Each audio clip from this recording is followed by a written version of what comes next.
Olá, está começando mais um programa Uniso Comunidade.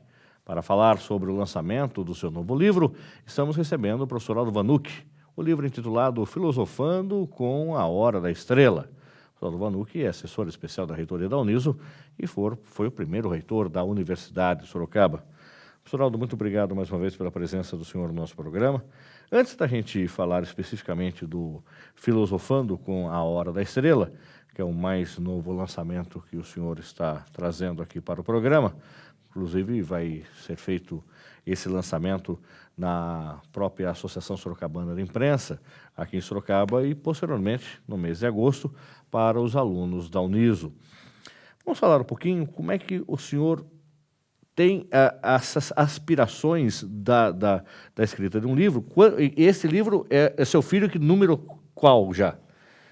Bom dia, agradeço muito o convite. E esse livro é uma cria, eu diria, 12ª. 12ª.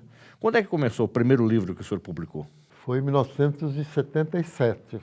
Interessante que coincidiu com o nascimento da minha primeira filha, e foi Filosofia e Ciências Humanas. De lá para cá, o senhor trabalha muito com o tema da filosofia, com temas históricos. Essa é a sua área de pesquisa maior, a sua área de envolvimento maior? Filosofia, educação, religião, são essas três avenidas, digamos assim, do meu pensamento e do meu compromisso vocacional. Como educador, eu não escrevo por escrever, eu sempre tenho uma intenção de ajudar a formação, a planificar, digamos assim, aquilo que cada um de nós tem, que é o saber comum, que vai crescendo para um saber científico, um saber filosófico, um saber religioso, porque todos nós temos algum saber, é questão de construí-lo pouco a pouco. E essas aspirações que o senhor tem, o que nasce primeiro, o tema, ou nasce de forma espontânea e vai se transformando? Até para quem está nos acompanhando, saber qual é a metodologia para escrever um livro. Na realidade, quase todas as minhas obras são frutos de aulas e palestras que eu tinha o compromisso de cumprir. Preparar bem a aula. No caso desse livro, por exemplo, eu era então professor de filosofia, dando uma matéria que não é nada fácil. O próprio título já assusta um pouco. Problemas metafísicos. Fazer com que a classe não apenas assistisse às aulas, mas se interessasse, até se entusiasmasse pela disciplina, fez com que muitas vezes eu procurasse ligar filosofia com literatura. No caso, com essa obra, que é um pequeno, grande livro da Clarice Lispector, A Hora da Estrela. Ela tem muitas obras, algumas outras muito mais complexas. Esse livro, A Hora da Estrela, para mim, me pareceu muito oportuno para ligá-lo com problemas metafísicos. Por quê? Porque A Hora da Estrela fala de uma jovem nordestina que vem para o Rio de Janeiro, quase analfabeta, à procura de emprego, de um lado, e por outro lado, sonhando ser uma estrela de cinema. Então, esse paradoxo, essa contradição total entre o que ela era e o que ela queria, me mostrou ali dois problemas fundamentais. O problema do ser ou não ser. Ela era ou não era? Claro que era uma pessoa, mas era quase como que o nada naquela cidade imensa, que a Clarice até diz, a cidade toda construída contra ela a Macabeia. Esse é o nome da nordestina, que é a figura principal desse livro. Figura principal, aparentemente, porque no fundo é a própria autora, a Clarice Lispector, que coloca em cena os seus problemas pessoais. Então, são dois grandes problemas metafísicos. O problema do ser, o que é o ser, o que é o não ser. As pessoas se assustam, mas é tão simples. O ser é aquilo que a gente pega, ou não pega, mas vê ou acredita. A realidade, enfim. E o não ser é o nada. Quando você perde um ônibus, você fica no nada. Quando você quer xingar alguém na pior forma, sabe qual é o pior xingo? É dizer, você não é de nada.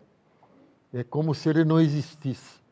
E o problema do homem, o homem e mulher, o gênero humano, a espécie humana, aquela nordestina, pobre, explorada, no fundo, era uma pessoa que queria ser cada vez mais uma pessoa.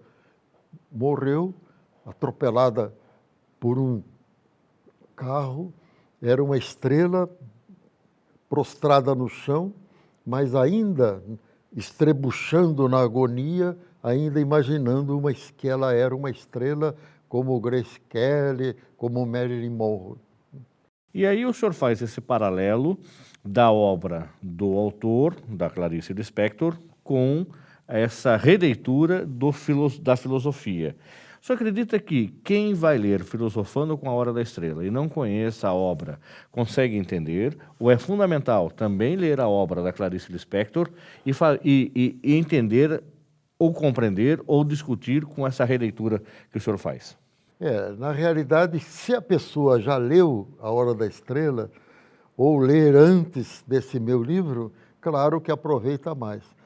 Por outro lado, ao longo do livro, estou a todo momento citando frases, passagens do livro, de tal forma que eu acredito que quem não ler, depois vai querer ler imediatamente, até porque é uma obra pequena. Os autores até dizem, é uma pequena, grande obra da Clarice. A Clarice tem, acho que quase 20 obras publicadas, e essa é realmente, em tamanho, digamos assim, fisicamente, a menor. Mas é muito significativa, e para mim, ou para o eventual leitor desse meu livro, ela é muito interessante porque é uma iniciação filosófica. A cada momento eu vou mostrando a ligação da obra da Clarice, da vida, dos momentos da existência de Clarice com este ou aquele aspecto estritamente filosófico.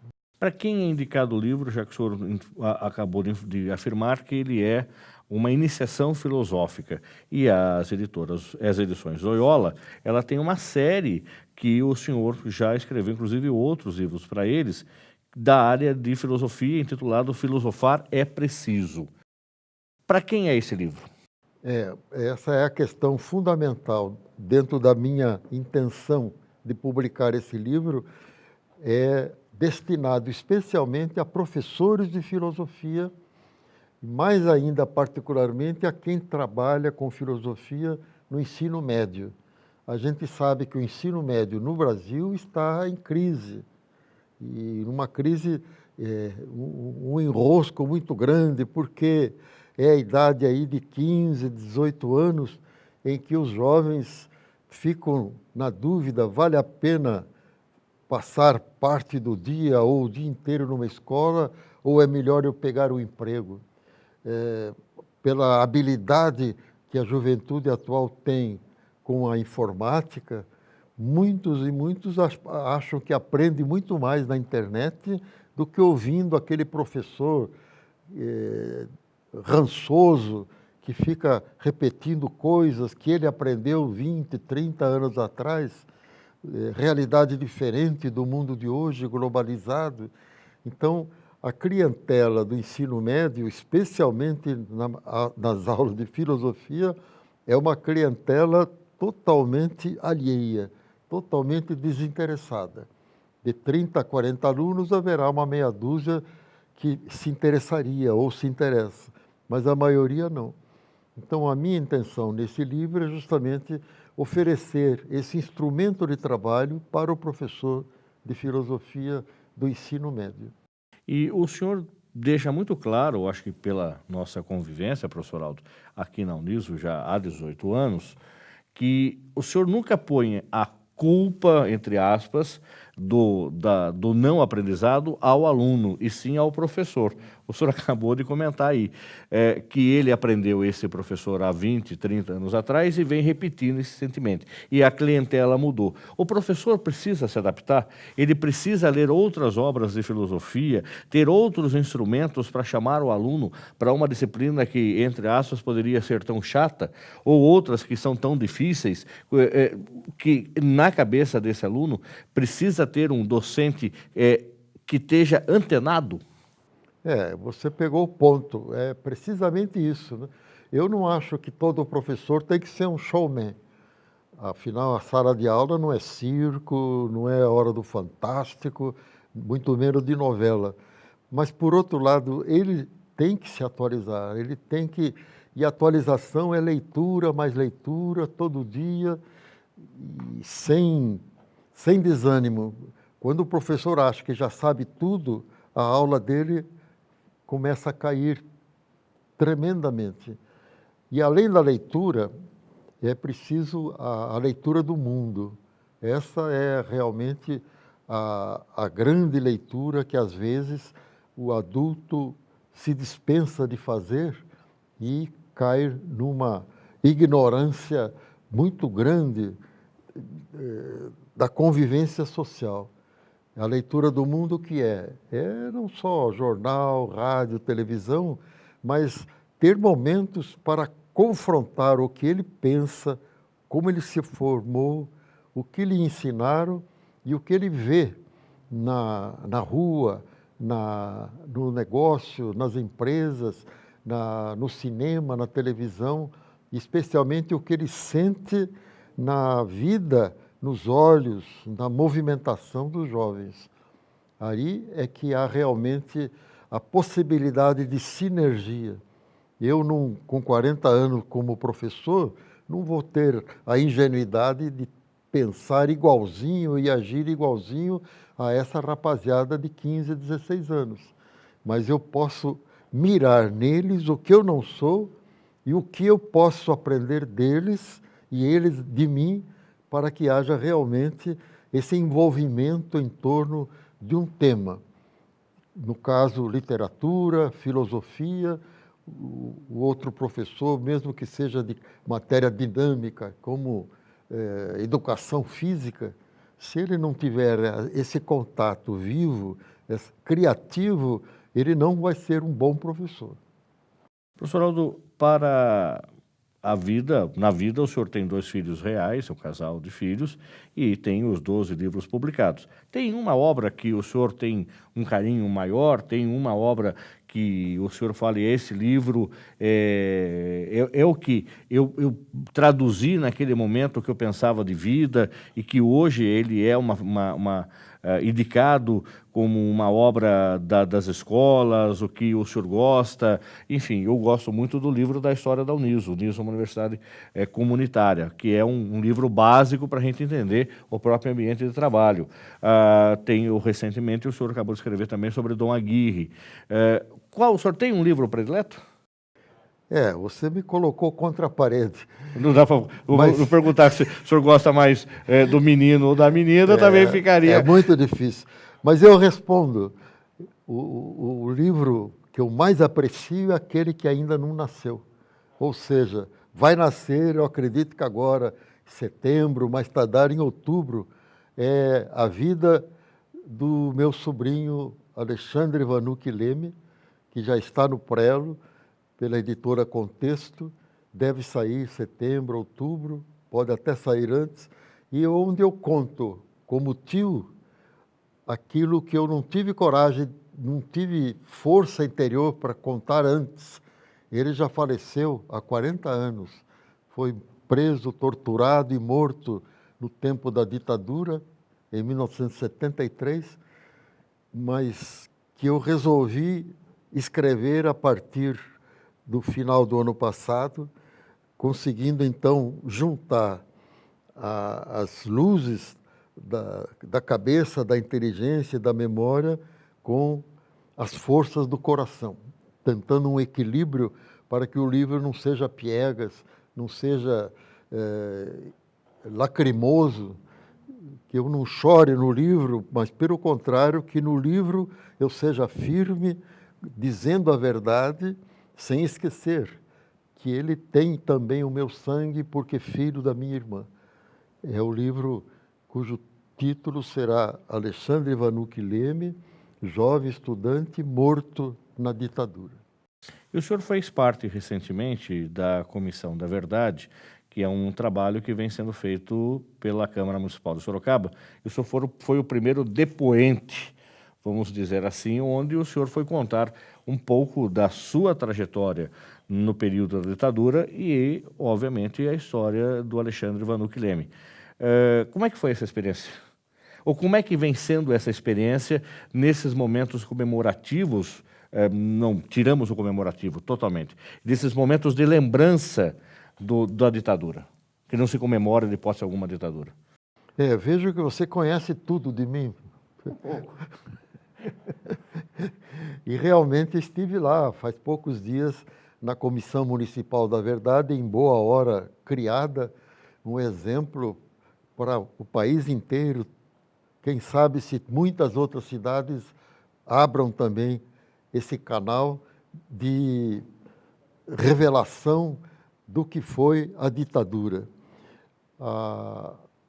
Claro, o meu depoimento lá foi, em parte, sobre o que aconteceu comigo, estritamente pessoal, a minha prisão, a minha libertação, a minha experiência de dor naqueles dias, mas, por outro lado, também um pouco naqueles breves momentos, que eram mais ou menos meia hora para cada depoente, também um pouco do que aconteceu ao Alexandre, que acabou sendo uma figura notória nessas páginas tão tristes daqueles anos, porque jovem de 22 anos, porque aluno da USP, porque nunca pegou em armas, mas sempre usou a arma da inteligência, da liderança intelectual, para mostrar que o caminho do Brasil é o da democracia,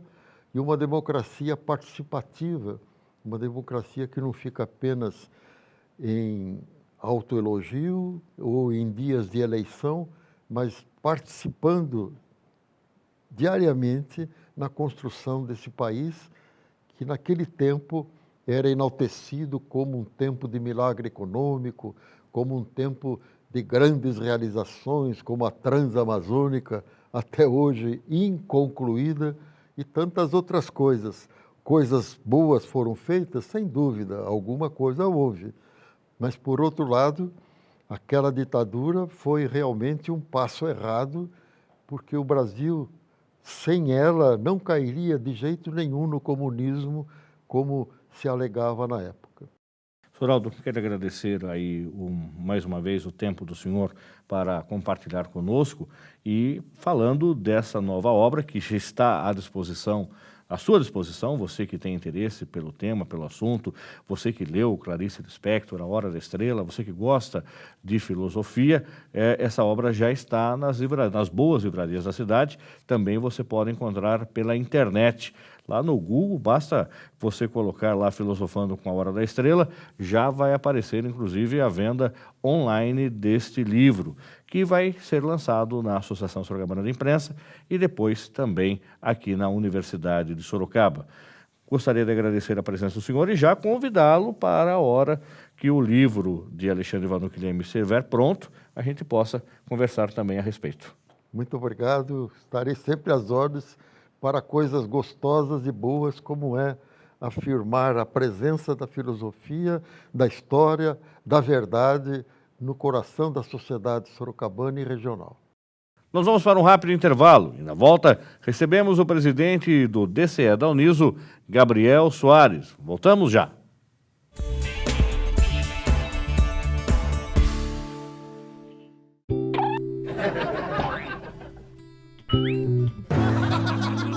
Tá achando graça? Você está achando graça porque pode me ver. Mas já pensou nas milhares de pessoas que não enxergam por falta de doadores de córneas? Não pensou? Então pense. Doe seus olhos E avise a sua família que você é um doador. Nos dê essa alegria. Faça a vida de um deficiente visual mais alegre. Banco de Olhos de Sorocaba. O primeiro, porque tem você.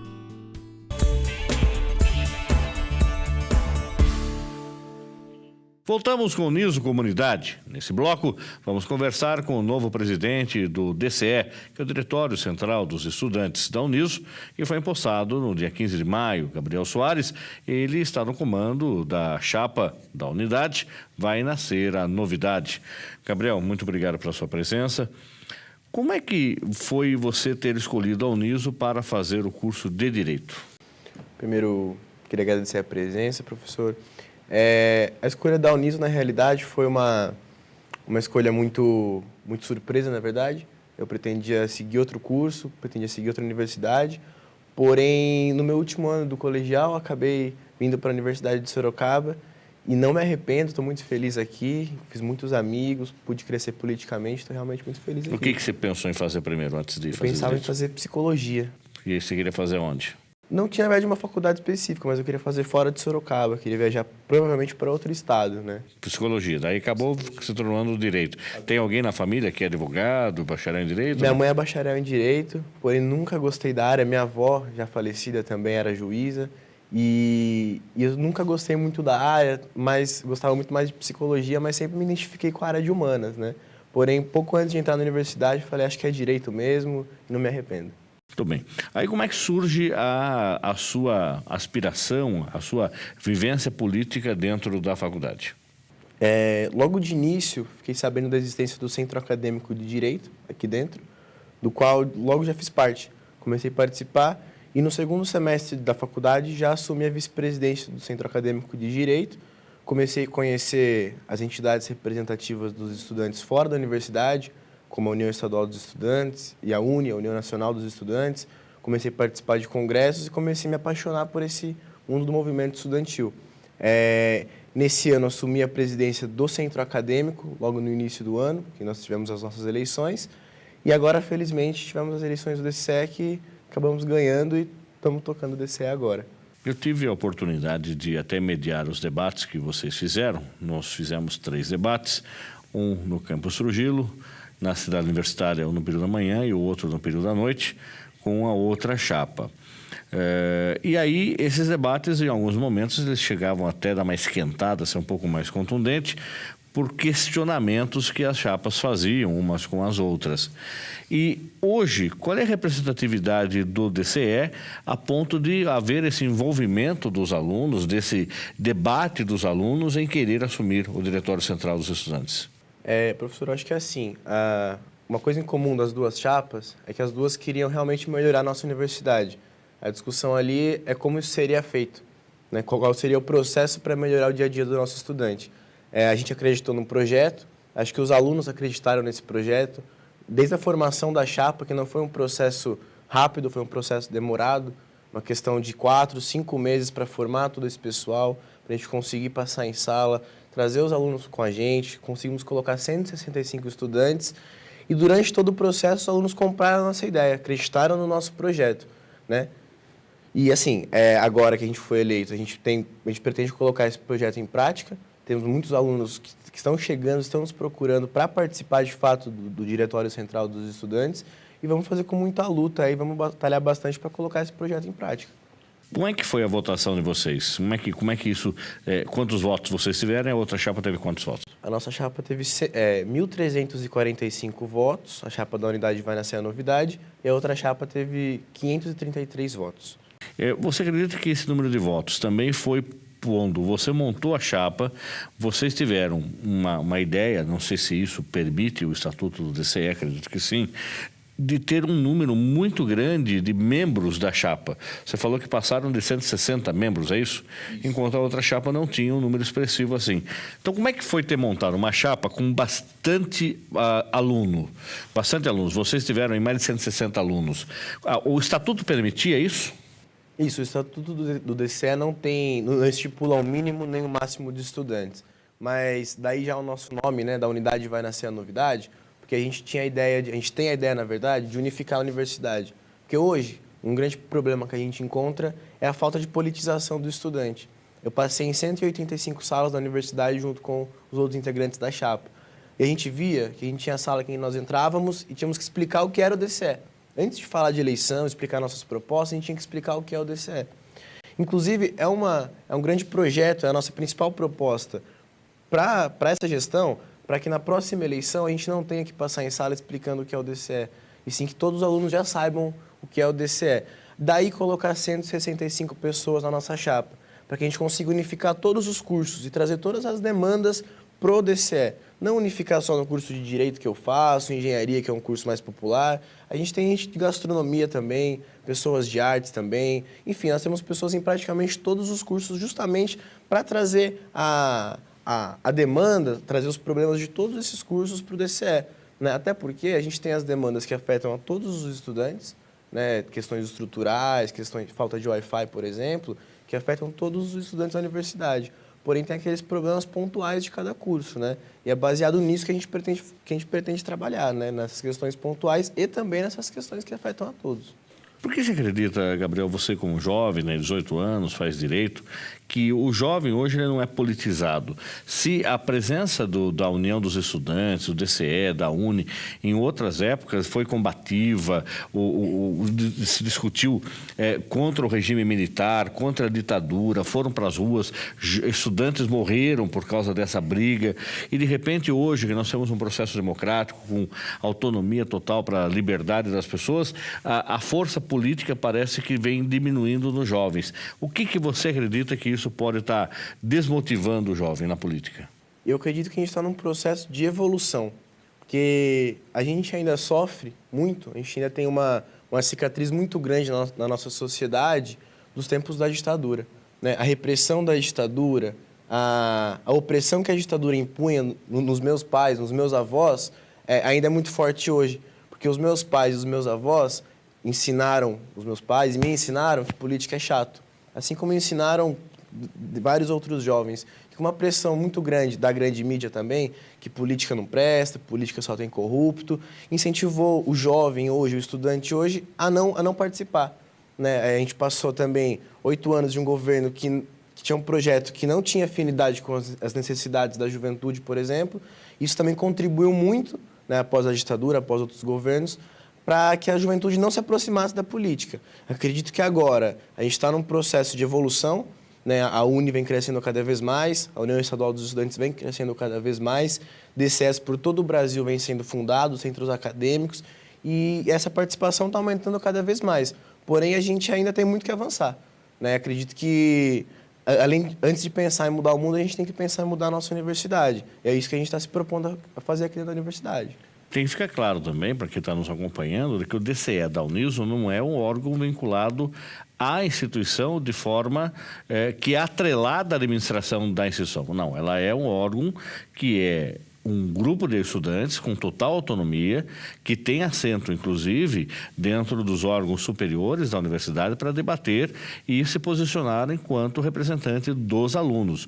Porque a Uniso é uma universidade comunitária, então ela tem que ter essa participação de todos. E como é que vai ser esse relacionamento com a reitoria? Vocês já tomaram posse oficialmente, lá estava o reitor presente na posse de vocês. Como é que o reitor recebeu a votação de vocês e recebeu vocês no dia da posse? O reitor foi muito receptivo, né? Desde a época do Centro Acadêmico de Direito, a gente já tinha um bom diálogo, já nos reunimos algumas vezes. Como você citou, nós temos a cadeira no Conselho Superior aqui da universidade, que nos dá abertura para debater, levar demandas também. E realmente essas reuniões que a gente tem com o reitor, de maneira informal, às vezes formal, nós protocolamos ofícios requisitando alguma melhoria estrutural, alguma melhoria acadêmica, e ele sempre foi muito bem receptivo com a gente. Né? A gente entende que o reitor está aqui para representar a universidade, então, quando colocado em questão o estudante em relação à universidade, ele estaria para defender a universidade. Da mesma maneira que o DCE, que é um órgão autônomo, como você citou, está para defender os estudantes, ele está para defender a universidade. A gente vai ter esse embate e procurar um meio comum. Né? A gente vai procurar sempre protocolar ofício, conversar, tentar resolver tudo na conversa. Mas caso não seja possível, se precisar, por exemplo, fazer uma greve para a universidade, é um dos caminhos que a gente encontra para solucionar os problemas.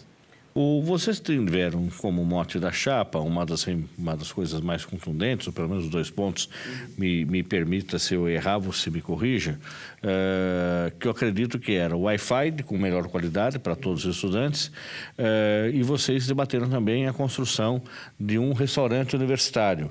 Tá, hoje a Uniso disponibiliza um Wi-Fi que vocês acreditam que não seja eficiente, queria que você explicasse por quê. E a Uniso também tem um restaurante privado dentro de uma das cantinas da universidade que serve refeições aí no almoço e no jantar. O que vocês entendem como um Wi-Fi melhor e um restaurante universitário? Bom, a questão do Wi-Fi, acho que é um consenso entre todos os estudantes que ele não funciona de forma plena aqui dentro da universidade, né? Ele funciona em alguns horários e dependendo do bloco. Dentro das salas de aula ele não funciona, né? Se tem muita gente acessando, ele também não funciona. Dependendo do bloco que você está, ele não funciona. E a gente quer um Wi-Fi que funcione em todos os blocos, né? Inclusive em todos os campos, né? A gente não está se tratando só da cidade universitária, como também do Trujillo. Então a gente quer um Wi-Fi que funcione para todos, até porque o Wi-Fi ele não é importante só para o lazer do estudante. O Wi-Fi hoje é essencial para o desenvolvimento acadêmico do estudante, né? O acesso à internet, que é o principal meio de comunicação hoje na sociedade, um dos principais meios de comunicação, tem que estar presente dentro da universidade também. Então, pautado em cima disso que a gente está solicitando o Wi-Fi para todos. Já tivemos algumas conversas informais com o reitor. Segundo ele, está sendo feita uma compra de antenas, uma grande compra de antenas. Não vou te passar dados mais precisos, porque até o momento a gente não tem. Porém, vai ser implantado o Wi-Fi, inclusive é uma luta do DCE, é um comprometimento do DCE que a gente está assumindo agora, e desde a campanha a gente já assumiu, e até o 2º semestre o Wi-Fi vai estar pleno aí para todo mundo. A questão do restaurante universitário. A gente entende hoje, principalmente numa universidade comunitária, porém que o aluno tem que pagar, que é muito difícil para o estudante arcar com todos os custos que ele tem. Porque além de pagar a universidade, que não é um valor barato que ele paga, ele ainda tem que pagar todos os outros custos que ele tem, como, por exemplo, a alimentação, o transporte, a moradia, até porque nós temos muitos estudantes aqui na Universidade de Sorocaba que não é da Universidade de Sorocaba. Então, ele tem que pagar moradia, tem que pagar uma república, e a gente tem que tentar reduzir ao máximo esses custos do estudante. A gente trata até de uma questão maior, que não se limita só à alimentação, que é a questão da assistência estudantil. E aqui na universidade, isso se dá como? A gente quer implantar um restaurante universitário porque hoje a gente tem um restaurante no bloco D, né? Um restaurante que, partindo do princípio que é um restaurante só, ele já monopoliza o atendimento, certo? Então a gente já precisa quebrar esse monopólio, né? Primeiro, é um grande primeiro passo. Depois disso, a gente sabe que se é uma empresa privada, ela vai estar preocupada de fato com os lucros absurdos que ela tem que ter. Então, assim, está sempre aumentando os valores, inclusive é uma questão que a antiga gestão do DCE sempre bateu, sempre cobrou, né? E aí, esse valor está dentro do previsto em contrato? Né? Mas mesmo dentro do previsto em contrato, não cabe no bolso do estudante, porque se a gente for fazer um cálculo e o estudante for se alimentar todo dia na universidade, todo dia comendo no bloco D, ele vai gastar quase um salário mínimo por mês. Então, isso é um absurdo fazendo as contas, vendo o que ele já paga para estudar. Então, a gente propõe o quê? A implantação de restaurante universitário aqui dentro, porque espaço físico para isso a universidade tem. Recurso financeiro a universidade também tem, porque faz uma arrecadação muito grande, né? Tendo em vista o que os estudantes pagam aqui dentro e o número de estudantes que nós temos. Né? É só uma questão, acreditamos, que é de logística. Né? O restaurante universitário ficaria sobre a responsabilidade da universidade, dos funcionários da universidade, não visaria lucro, seria apenas, disponibilizaria as refeições com um custo para cobrir o valor das refeições, só isso. Então, na realidade, temos duas opções, aí, como eu disse, é uma questão de logística, é uma questão de sentar e conversar. Mas ou a própria universidade pode se propor a fazer isso, pode se organizar de modo que não gere lucro e sim cubra os seus gastos, ou então pode ser feita a contratação de uma empresa terceirizada, que sim, também vai visar lucro, porém que no dia a dia do estudante, ele vai ter uma refeição que custa R$ 1 ou R$ 2, assim como são em várias outras universidades pelo país. Universidades, inclusive, de menos porte, de porte menor que a Uniso. Então, a gente acredita que a gente tem estrutura, tem espaço físico, tem financiamento para isso. Então, é só uma questão de logística, ver como vai ser, qual é a empresa melhor, qual é a melhor maneira de ser feito. Porém, que tem que ser feito, é uma prioridade. Tem alguma outra prioridade que você também percebeu, um anseio dos alunos, que você percebeu durante os debates que vocês tiveram? Alguma coisa que de imediato ou a longo prazo precisa ser conduzido para a reitoria encaminhar e resolver a situação? Um ponto em comum que afeta vários cursos, desde o curso de gastronomia, o curso de agronomia, os cursos de saúde, engenharias, arquitetura, é a questão dos laboratórios, a questão das aulas práticas. A Uniso tem um grande espaço físico, inclusive tem um marketing muito bom, porém falta investimento estrutural dentro da universidade na questão de laboratório, na questão de aulas práticas. O laboratório de saúde, por exemplo, hoje a gente sabe que tem um corpo apenas para todos os estudantes de saúde, e não supra as necessidades para o aluno fazer aula prática ali, né? Inclusive, estudantes de jornalismo também nos procuraram, falaram que falta material, muitas vezes câmera, essa câmera que falta também para os alunos de arquitetura, que também precisam para as aulas práticas. Os alunos de arquitetura também sofrem com a questão da maquetaria deles. Enfim, todos os cursos que precisam, de alguma maneira, realizar alguma aula prática, precisam de laboratório ou equipamento para realizar essas aulas práticas, eles não têm acesso a isso. Então, o grande problema, além do Wi-Fi, do restaurante universitário, é a questão estrutural. Então, a gente se propõe aqui, como a gente já adiantou para o reitor também, vamos batalhar muito, vamos bater muito nisso, é a questão da ampliação dos laboratórios. Ampliação tanto física, quanto a ampliação na qualidade do material ali presente, né? Agora, Gabriel, como é que você vai tocar a sua ação como presidente do CE, com essas demandas todas que você falou? Logicamente, você tem uma chapa composta com mais de 100 pessoas, mas é o presidente, é a cabeça disso, independente de qualquer outra coisa. E as aulas do curso de Direito, porque você tem que se preocupar também que você é estudante, tem as suas responsabilidades com prova, com nota, tem com a responsabilidade com a presença. Como é que você vai administrar a sua vida aí? E daqui para frente você tem que fazer estágio? Como é que vai ser? Então, fácil não vai ser, né? Muita gente hoje trabalha e estuda. Muita gente trabalha, estuda, cuida de filho, cuida da casa. Eu, felizmente, não trabalho, tenho a oportunidade de cursar a universidade, não tendo a necessidade de trabalhar hoje. Então, o tempo que eu dedicaria ao meu trabalho, eu dedico ao Diretório Central dos Estudantes. Então, eu consigo, sim, adequar o tempo da universidade, tanto acadêmica, quanto na questão do corpo discente, do Diretório Central dos Estudantes, né? Também não tenho filhos ainda, não tenho uma família para eu cuidar, não tenho uma casa para tocar, então, felizmente, eu consigo organizar o meu tempo, né? Nem sempre é fácil, mas a gente tenta. O DCE da Uniso teve presenças muito contundentes em outras épocas, importantes, por sinal, ao longo da história, como a gente está falando na época da ditadura, o Diretório Central dos Estudantes foi às ruas, junto com a própria universidade, questionando, cobrando, e em outros momentos já de autonomia e de liberdade, vale lembrar a presença de um ex-presidente que era o Raul Marcelo, que foi uma liderança dentro da universidade, foi inclusive vereador em Sorocaba e depois foi deputado estadual até pela nossa cidade. E você tem aspiração política, de repente, de galgar outros, usar como trampolim de forma positiva o DCE para ser um vereador, ser um deputado, prefeito, presidente, governador? Você tem alguma aspiração política? Assim, Negrão, inclusive, aproveitando citar também o gancho, tivemos também o Renan Santos, que foi um presidente do DCE muito... Exatamente, foi até candidato a deputado também. A vereador. A vereador. Isso, foi um candidato muito... Foi um presidente do DCE muito combativo, conquistou muitas coisas para a universidade e depois saiu vereador, né? Saiu para disputar a Câmara Municipal aqui de Sorocaba. Foi muito questionado por isso, como se ele tivesse usado o DCE de forma negativa para se promover pessoalmente para sair como candidato a vereador. Eu acho que todo mundo que participa do Diretório Central dos Estudantes, quem participa vai entender o que eu estou falando, faz isso não é por dinheiro, até porque a gente não tem remuneração nenhuma para isso, faz isso por um grande sentimento de querer mudar a nossa universidade, de amar e mudar a nossa universidade. E eu acho que é baseado nesse sentimento que a gente tem que sair vereador, por exemplo, para também amar e mudar a nossa cidade.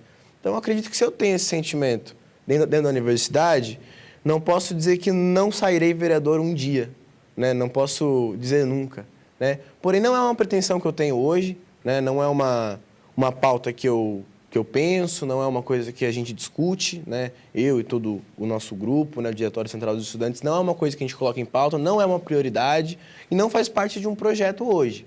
Né? Não, como eu disse, não vou dizer nunca, porém hoje a prioridade é tocar o Diretório Central dos Estudantes e fazer uma boa gestão para os alunos.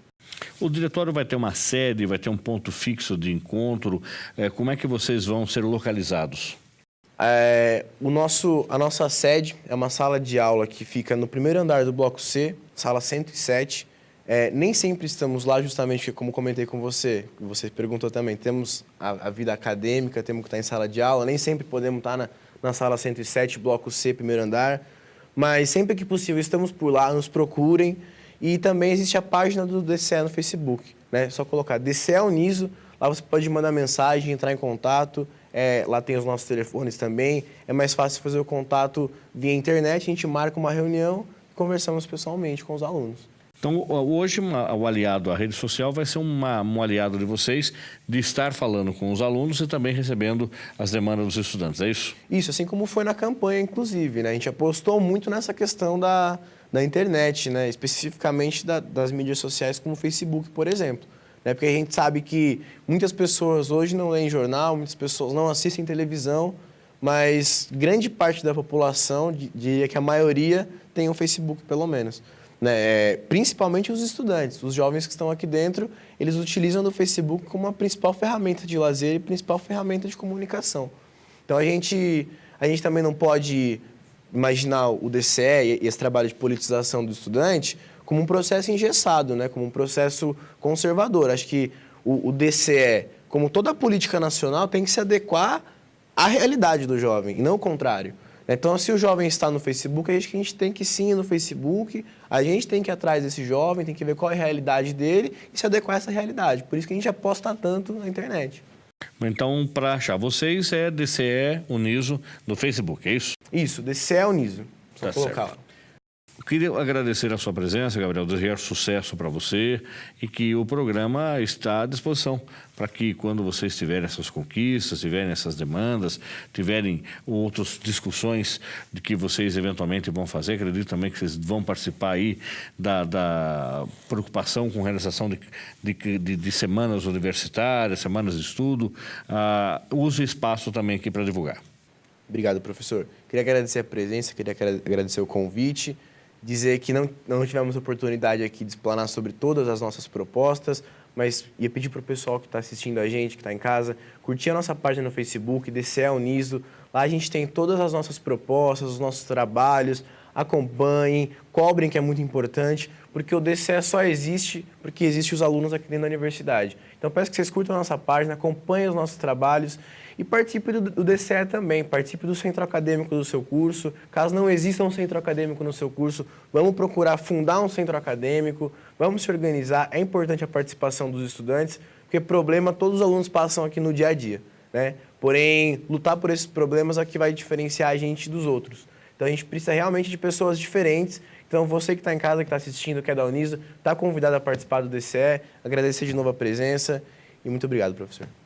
O programa Uniso Comunidade termina aqui. Se você tiver alguma sugestão para o programa, envie para unisocomunidade@uniso.br ou na nossa fanpage lá do Facebook. Curta lá, é o programa Uniso Comunidade. E agora você também pode rever os programas que já foram exibidos. Entre no YouTube. O nosso canal no YouTube é Uniso Comunidade. Agradecemos a sua audiência e até o próximo programa. Até lá!